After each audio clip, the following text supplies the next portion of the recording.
దేవుడు నిన్ను ప్రత్యేకంగా ఎందుకు సృష్టించాడో తెలుసా?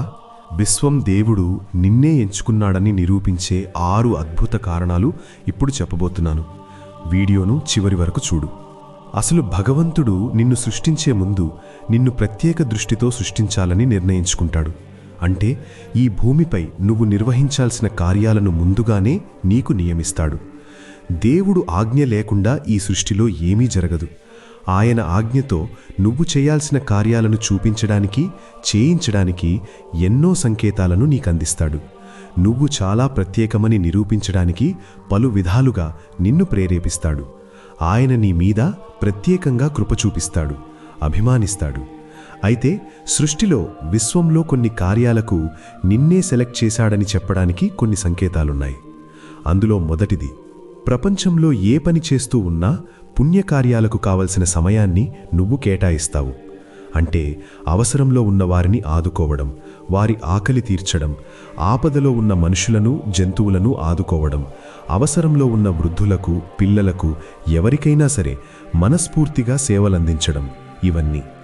ఇలాంటి లక్షణాలన్నీ కనిపించిన వ్యక్తి ఖచ్చితంగా భగవంతుడు ఎంచుకున్న వ్యక్తి అవుతాడు. ఎందుకంటే ఆపదలో ఉన్న వ్యక్తికి సహాయం చేస్తే దేవుడిలా వచ్చి కాపాడావు అని అంటారు. అయితే ఇది అందరికీ సాధ్యం కాని పని. అందరూ చేయలేరు. కేవలం కొద్దిమంది మాత్రమే ఎటువంటి ఫలితం ఆశించకుండా ఇతరుల కోసం సహాయపడతారు. నిస్వార్థంగా ఇతరులకు సేవ చేసే వ్యక్తి అసాధారణమైన వ్యక్తి. ఎటువంటి ఫలితాలను ఆశించకుండా ఇతరులకు సహాయపడతాడు. ఇలాంటి వారిని దేవుడు ఎంచుకున్న వ్యక్తిగా భావించాలి. ఇక రెండవ సంకేతం, భవిష్యత్తు గురించి ఆలోచనలు కలిగి ఉండడం. ఇటువంటి వ్యక్తులకు భవిష్యత్తులో జరిగే విషయాల గురించి ఆలోచనలు వస్తూ ఉంటాయి. ఏ ఆపద ముంచుకొస్తుందో ముందుగానే తెలిసిపోతుంది. ఎక్కడున్నా ఎలాంటి సందర్భాలు ఎదురవుతాయో ముందుగానే లెక్కకట్టి ఊహించేస్తారు. ఇతరులకు చెబుతూ ఉంటారు. అది పాటించేవారు కొందరైతే వాటిని కొట్టిపడేసేవారు మరికొందరు. అయినా వీరు చెప్పింది అక్షరసత్యంగా మారి ప్రపంచానికి ఒక సూచనగా నిలుస్తుంది. ఏదో అద్భుత శక్తి వీరి ద్వారా సంకేతాలను ప్రపంచానికి పంపుతూ ఉంటుంది. వీరు ఇచ్చే సూచనలు, చూపించే మార్గాలు వీరి అంతరాత్మ ద్వారా వస్తాయి. అందుకే ఇలాంటి వారు విశ్వం తమని ఎంచుకున్నట్టుగా భావించాలి. ఇక మూడవ సంకేతం, వివిధ రకాలుగా సాధువులు కనిపించడం. కలలో సాధువులు, మహర్షులు కనిపించడం అప్పుడప్పుడు జరుగుతూ ఉంటుంది. వీరే రావాలని నియమం లేదు. మహాపురుషులు ఎవరైనా రావచ్చు. అలౌకిక శక్తులున్న వ్యక్తులు నీ కలలోకి వస్తే నీ చుట్టూ పాజిటివ్ ఎనర్జీ ఉందనే అర్థం.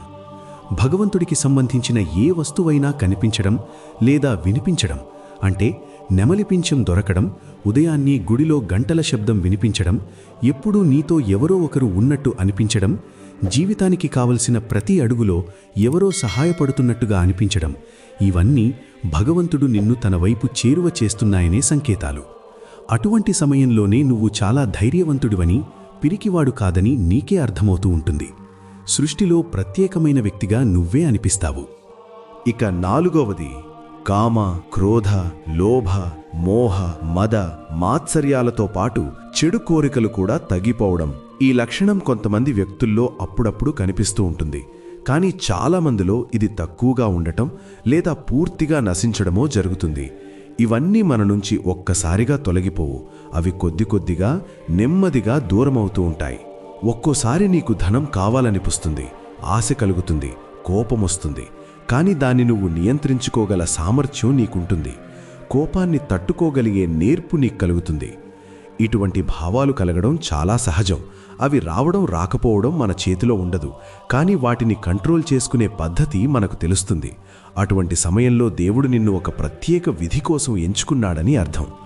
నీపై దేవుని కృప అపారంగా ఉందనే ఇది ఒక గొప్ప సంకేతం. ఇక ఐదవది, నీ మనసులో ఎప్పుడూ భగవంతుడి ఆలోచనలే కలగడం. ఇప్పుడున్న ఉరుకుల పరుగుల జీవితంలో భగవంతుడి నామస్మరణ చాలా కొద్దిమంది మాత్రమే చేస్తున్నారు. తనకు దొరికే ప్రతి అవకాశం భగవంతుడి వల్లనే అని భావించడం, తనకు దక్కింది భగవంతుడికి సమర్పించడం అనేది ఉత్తమమైన లక్షణం. ఆ లక్షణాలు నీలో ఉంటే భగవంతుడు నిన్ను ఎంచుకున్నట్లుగా భావించాలి. నువ్వు విలక్షణమైన, ప్రత్యేకమైన వ్యక్తి అయినా కూడా నువ్వు చేసే పనిని ఎట్టి పరిస్థితుల్లోనూ పట్టించుకోకుండా వదిలేయకూడదు.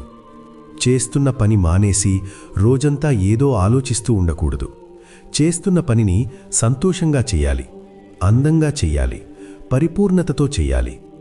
నువ్వు నీ పనిలో ఎంత ఎక్కువ సమయం గడిపినా పరమాత్ముని సేవకు కొంత సమయాన్ని కేటాయిస్తావు. ఆ సమయంలోనే పరిపూర్ణంగా భగవంతుణ్ణి సేవిస్తావు. ప్రతిరోజు ఉదయం, సాయంత్రం కొద్దిసేపు భగవంతుణ్ణి జపించడానికి సమయాన్ని కేటాయిస్తావు. ఆ ధ్యానంలో రోజు మొత్తం మీద కాసేపైనా సమయం గడుపుతావు. ఆ అనుభూతిని నువ్వే స్వయంగా పొందుతావు. ఆ నామాన్ని ఎప్పుడూ విడవకుండా ఏ పని చేసినా భగవంతుణ్ణి స్మరిస్తావు. ఇలా ఉంటే నిన్ను భగవంతుడు ఎంచుకుంటున్నట్టే. ఇక 6వది, అద్భుతమైన సువాసనను అనుభవించడం. నీ చుట్టూ ఎటువంటి సుగంధ వస్తువులు లేకపోయినా ఏదో సుగంధాన్ని ఆస్వాదిస్తున్నట్టుగా నీ చుట్టూ ఉన్నట్టుగా అనిపిస్తుంది. ఎప్పుడూ నవ్వుతూ, అందరినీ నవ్విస్తూ చాలా ఆనందంగా గడుపుతూ ఉంటావు. మాట్లాడే ప్రతి మాటకు అర్థం ఉండేలా ఆ మాటలు చేతల్ని ప్రతిబింబించేలా ఉంటాయి. ఇది అందరికీ సాధ్యం కాని విషయం. కేవలం భగవంతుడు ఎంచుకున్న వ్యక్తి ద్వారానే ఇది సాధ్యమవుతుంది. బ్రహ్మముహూర్తంలో కళ్ళు తెరవడం లేదా నిద్రలేవడం కూడా ఇలాంటి సంకేతమే. రాత్రిపూట ఎప్పుడు పడుకున్నా ప్రతి ఉదయం 3 గంటల నుంచి 5 గంటల మధ్యలో నిద్ర మెలకువ వస్తుంది. ఆ సమయాన్ని బ్రహ్మముహూర్తం అంటారు. దేవతామూర్తులు తిరిగే సమయమది. ఆ సమయంలో లేచి ప్రాణాయామం చేసుకోవడం, మెడిటేషన్ చేయడం, లోక కళ్యాణం కోసం భగవంతుణ్ణి ప్రార్థించడం, నీ ఆరోగ్యం పట్ల శ్రద్ధ వహించడం, ఇవన్నీ భగవంతుడు నిన్ను ప్రేరేపిస్తున్నాడని చెప్పడానికి సంకేతాలు. నిన్ను కూడా ఏదో ఒక ప్రత్యేకమైన విధి కోసం భగవంతుడు ఎంచుకోవాలంటే ఖచ్చితంగా బ్రహ్మముహూర్తంలో నిద్రలేచి మంచి కార్యక్రమాలకు నాంది పలకాలి.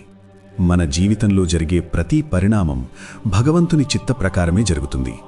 మన చుట్టూ ఉన్న స్నేహితులు, సహచారులు, జీవిత భాగస్వామి, పిల్లలు, తల్లిదండ్రులు అందరూ భగవంతుని కృపే అని నమ్మేవారు చాలామంది ఉంటారు. కానీ చాలా కొద్దిమంది మాత్రమే ఏ పని చేసినా తమ గమ్యాన్ని మరిచిపోకుండా భగవంతుడు ఏదో సూచిస్తున్నాడు అన్న భావనతో ఉండి దానివైపు అడుగులు వేస్తూ జీవితాన్ని పరమార్థం చేసుకుంటారు. ప్రతి కదలిక భగవంతుని కృప వలననే అని నమ్మి లోక కళ్యాణం కోసం లేదా నిస్వార్థంగా చేసే సేవ కోసం మాత్రమే తమ జీవితాన్ని వినియోగించుకుంటారు. సంసారిక సుఖాన్ని అనుభవిస్తూ కూడా వారి మనసులో ఆ లక్ష్యం మాయం కాదు. ఎప్పుడూ మనసును మేల్కొలుపుతూ ఆ లక్ష్యం వైపు పరుగుతీయమని ప్రేరేపిస్తూ ఉంటుంది. ఆ గమ్యాన్ని చేరుకోవడం కోసం పలు విధాలుగా మార్గాలనిస్తుంది. ఆ మార్గాల్లో ఎన్నో ప్రయాణాలు ఎదురైనా చివరికి తన లక్ష్యాన్ని చేరుకోవడం అందరికీ సాధ్యం కాని పని. కేవలం ఎంచుకోబడ్డ వ్యక్తులు మాత్రమే ఈ కార్యాలను అధిగమిస్తారు. పరిపూర్ణంగా భగవంతుణ్ణి నమ్మి తనకిచ్చిన కార్యాన్ని నెరవేరుస్తారు. అలా భగవంతుడిచ్చిన విధిని తెలుసుకొని కర్తవ్యాన్ని నమ్మి నిర్వర్తిస్తారు. వారు భగవంతుడికే కాదు, ప్రపంచానికి కూడా చాలా మక్కువ కలిగి ఉంటారు. ఆ వ్యక్తి ఉన్నా లేకపోయినా అలాంటి వారిని ఈ ప్రపంచం ఎప్పుడూ పొగుడుతూనే ఉంటుంది. నీకు కూడా వీటిలో ఏ సంకేతాలైనా కనిపిస్తూ ఉంటే కామెంట్ బాక్స్లో నీ ఫీలింగ్స్ని తెలియజేయి. ఈ వీడియో నీకు ఉపయోగపడినట్లయితే మన ఛానల్ని లైక్ చెయ్యి, షేర్ చెయ్యి, సబ్స్క్రైబ్ చెయ్యి. Thank you.